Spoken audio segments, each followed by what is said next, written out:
Hey friends, if you wish to change the DNS server on your Windows 11 computer, then please watch this video.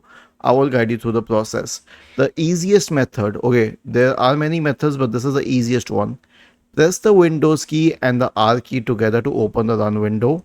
Type the command ncpa.cpl and hit enter. This will open the network connections window.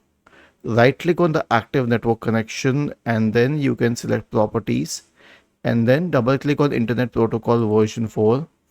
Go to use the following DNS server address. Okay, so you can change the DNS server address here. Now, whenever I face an issue with the websites, here's what I try. 8.8.8.8 and the alternate one will be 8.8.4.4. This is Google's DNS address. Click on OK, then on OK once again, and that's it. Was this helpful?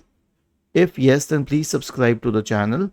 If not, then let us know in the comment section of the video on how we could help you further.